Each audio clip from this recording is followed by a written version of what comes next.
বাসী যত মহাপ্রভুর গণ, ভূমিতে পড়িয়া বন্ধ সবারই চরণ। নীলাচলবাসী যত মহাপ্রভুর গণ, ভূমিতে পড়িয়া বন্ধ সবার চরণ।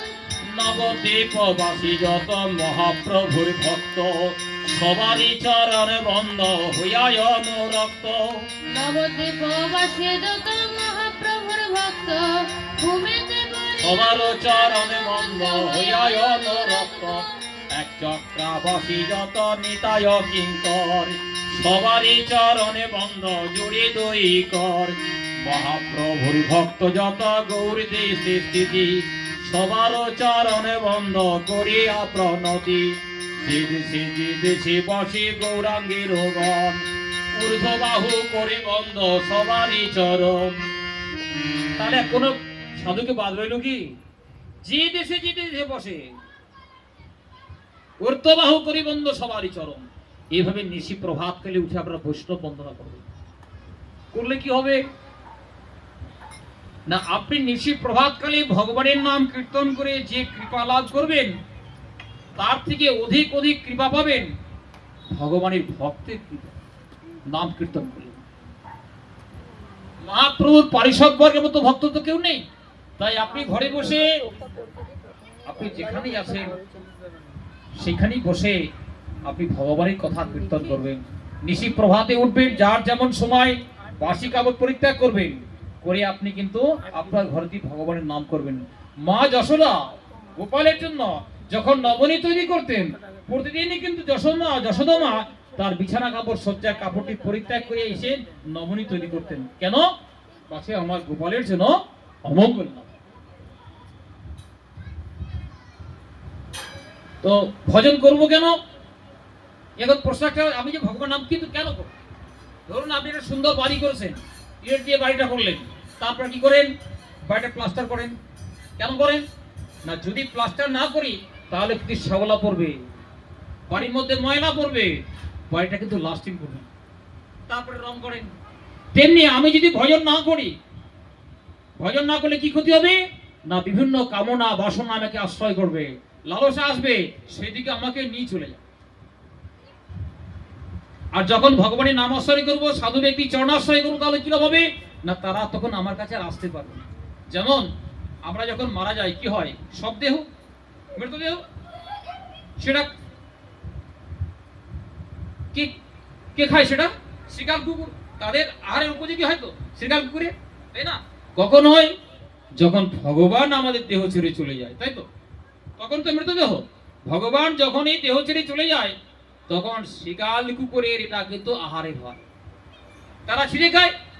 তেমনি আমরা যখনই ভগবানকে ভুলে যাই, তখন কাম, ক্রোধ, লোভ এরা আমাদেরকে ছিঁড়ে খায়। আচ্ছা, সাধুদের খায় কি? বললেন না। কেন? তাদেরকে ছিঁড়ে খেতে পারে না কেন? না, তারা ভগবানের চরণাশ্রয় করিয়া আছে। আশ্রয় করিয়া ভজে তারে কৃষ্ণ নাহি তজে, আশ্রয় মরে অকারণ। তাহলে ভগবানের চরণাশ্রয় করলে আমার দুঃখ কষ্ট হবে না? আমার কোনো বিপদ হবে না তো? এরা যদি প্রশ্ন করি, বলছি বৃষ্টি আকাশে পড়লে সাধুর বাড়িতেও পড়ে, চোরের বাড়িতেও পড়ে। সূর্যের যখন কিরণ দেয়, সাধুকে দাও, অসাধুকেও দেয়।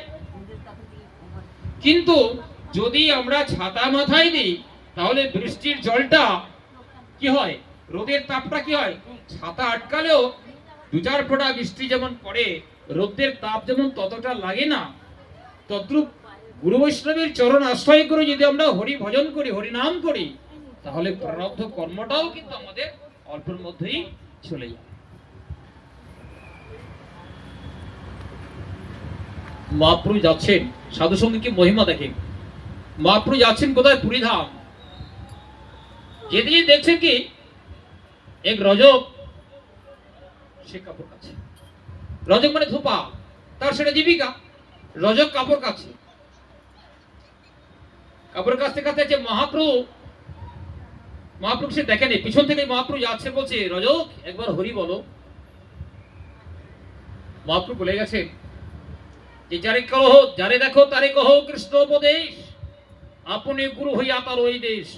যাকেই দেখবে তাকে যেন হরিনাম দেবে। যারে দেখো তারে কহ কৃষ্ণ উপদেশ, আপনি গুরু হইয়া তার ওই দেশ। মহাপ্রভু হরিনাম বিতরণ করতে করতে যাচ্ছে। রজক একবার হরি বলো, রজক হরি বলছে না, মহাপ্রভু আবার বলছেন রজক একবার হরি বলো। বলে তোমার হরি বলে আমার লাভ কি? আমার সংসার আছে, আমার ছেলে পিলে আছে, আমি যদি কাপড় না করছি আমি খেতে পাবো না। মহাপ্রভু আবার বলছেন রজক একবার হরি বলো। রজক বলছে প্রভু বললাম তো আমার হরি বলার সময় নেই। তখন মহাপ্রভু বললেন আমি তোমার কাপড় কেচে দেবো, একবার হরি বলো। তখন ফিরে যেই গৌর দর্শন করেছি না, অমনি মন চুরি হয়ে গেছে। কে তুমি? কে তুমি এত কৃপাময় যে তুমি আমাকে বললে তোমার কাপড় কেচে দেবো, একবার হরি বলো? শ্রী গৌরাঙ্গ কত কৃপাময় দেখেন। ভাগবতে কি বললো? ভগবান আছেন। গীতায় বলছে ভগবান আসেন। বলছে না যদা যদা হি ধর্মস্য গ্লানির্ভবতি ভারত অভ্যুত্থানাম অধর্মস্য তদাত্মানাং সৃজাম্যহম পরিত্রাণায় সাধুনাং বিনাশায় দুষ্কৃতাম ধর্ম সংস্থাপনার্থায় সম্ভবামি যুগে যুগে। যুগে যুগে আসে আমি কি জন্য? অসাধুকে বিনাশ করায় এবং সাধুকে রক্ষা করার জন্য। তাহলে ভাগবতে বললে ভগবান আছেন, গীতায় বলছে ভগবান আসেন। আর মহাপ্রভু কত কৃপাময় দেখেন। ভগবান আছেন, আসেন, ভগবান জীবের জন্য কাঁদে। উচ্চ ঈশ্বরে কাঁদেন প্রভু জীবের লাগিয়া, চেতন করান জীবে কৃষ্ণ নাম দিয়া। যখন এই কথা বলেছি রজক তখন হরি বলতে শুরু করছে, হরি বল হরি বল হরি বল। মহাপ্রভু তখন করলেন কি, কিছু দূর গিয়ে এখানে বৃক্ষতলে বসে আছে। আর রজক তখন কাপড় কাচা বাদ দিয়ে শুধু হরি বল হরি বল হরি বল করছে। কিছুক্ষণ পর তার স্ত্রী জলখাবার নিয়ে এসছে, এসে দেখছে কি আমার স্বামী কাপড় কাচা বাদ দিয়ে শুধু হরি বল বলছে। আরে তোমার কি হলো? সে কোনো কথা বলে না, শুধু হরি বল। যেই স্পর্শ করেছে স্ত্রী হরি বলতে শুরু করে। তখন গ্রামবাসীর এসে দেখি কি হলো, যেই স্পর্শ করে সেই বলে হরি বল। এটা সাধু সঙ্গের মহিমা। একজনের সঙ্গে করে আরেকজন প্রেম পায়, আরেকজন সঙ্গে করে আরেকজন প্রেম পায়।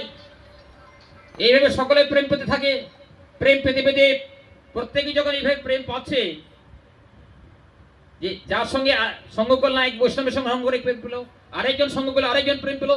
তো মহাপ্রভুর একটা যন্ত্র যেন টিপে দিয়ে বসে আছেন, আর সেই রজক সেইভাবে কিন্তু হরিনাম করছে। গ্রামবাসী সকলেই কিন্তু বৈষ্ণব হলেন। তার মধ্যে দুই একজন কিন্তু পড়ুয়া পণ্ডিত আছে, বললে আমি ছোবো না বাবা, আমাকে ছুলেই কিন্তু হরিনাম করতে হবে। এই বর্তমান কলিতে কিন্তু আছে এরকম ব্যক্তি, যে ভাগবতের আসরে গেলে পরে সাধু সঙ্গ করলে আমাকে যদি মালা করতে হয়, আমাকে যদি নিরামিষ খেতে হয়, একাদশী করতে হয়, আমি বাবা যাব না, তাই না? কিন্তু আপনি এগুলো করলে পরে আগামী জন্মে আমি যতটুকু করলাম আগামী জন্মে আমার দেখবেন ঠিক সেই সাধু ব্যক্তির বাড়িতে জন্ম হয়ে যাবে। সাধু ব্যক্তির বাড়িতে জন্ম হবে। এই জন্মে যতটা করলেন তারপর থেকে আগামী জন্ম আপনার শুরু হবে। আপনি যদি এই জন্মে কিছু অর্থ আপনার কাছে আছে, সেটা দান করবেন কাকে? সাধুকেই দান করবেন। কেন না? সাধুকে দান করে সাধু সেটা ভগবানের সেবায় লাগাবে। সেবায় লাগানোর পর সেই প্রসাদ কিন্তু ৮-৫ জন ভক্তকে দেবে, তবে সে প্রসাদ পাবে। তাহলে এটাতে কি লাভ হলো না? আমার কাছে যদি 40টা রুটি থাকে, আমার দরকার 4খানা রুটি। সেই পরিমাণ অর্থ যদি থাকে, তাহলে জানবেন ওটা কিন্তু আপনার জন্য নয়, আর কাউকে দেবেন যার সেটার অভাব আছে। তাহলে আপনি যদি এভাবে দান করতে থাকেন, তাহলে আগামী জন্মে যে আপনি জন্ম নেওয়ার পর দান করবেন, তো না দিয়ে আপনি কোথা থেকে পাবেন? পূর্বজন্মে যারা একটা শিশু দেখুন, বর্তমান শিশুর জন্ম হচ্ছে ধারে, কারোবার টাটা বিড়ালা গোয়েঙ্কা আদানি বাড়িতে জন্ম হয়েছে। কেন? ভগবানের দোষ না। কোন শিশুর জন্ম থেকে অন্ধ, কারোবার হাত পা নেই, ভগবানের দোষ? বিধাতা এত কঠিন না। পূর্বজন্মের কর্মফলে তাকে কিন্তু এটা ভোগ করতে হচ্ছে। কারণ এই জন্মে আপনার ক্ষমতা আছে, সেই ক্ষমতার বলে আপনি কাউকে আঘাত করলেন, তার যে সেই অশ্রু বাড়ি পড়ছে, সে অভিশাপ কিন্তু আপনাকে লাগছে। তিনি দুর্বল, আপনি সবল, কিন্তু আপনাকে ওটা কিন্তু পেতে হবে। এই জন্মে না পেলেও আগামী জন্মে ওটা পেতে হবে। প্রেম সে বলো রাধে রাধে। এই জন্য কখনো কদাচিৎ অসৎ কর্ম করবেন না। লোভ আমাদের আসে। লোভ কি করে না? লোভ ভগবানকে পেতে দেয়। কামনা বাসনা লোভ কি করে, কোন দিকে টেনে নিয়ে যায়? লোভ হচ্ছে তমগুণ, আমাকে নিচের দিকে নিয়ে যায়। একটাই স্ত্রী, কেউ বা নিচের দিকে যায়, কেউ বা উপরে ওঠে। তাহলে উপরে উঠতে গেলে কি করতে হবে না, যারা উপরে উঠছেন সেই মহৎ ব্যক্তির কাছে আমাকে ভগবানের কথা শ্রবণ করতে হবে। নয়বিধা ভক্তির প্রথম কি শ্রবণং, তারপর কীর্তন। আগে তুমি সাধু সঙ্গ করে হরি কথা শ্রবণ করো,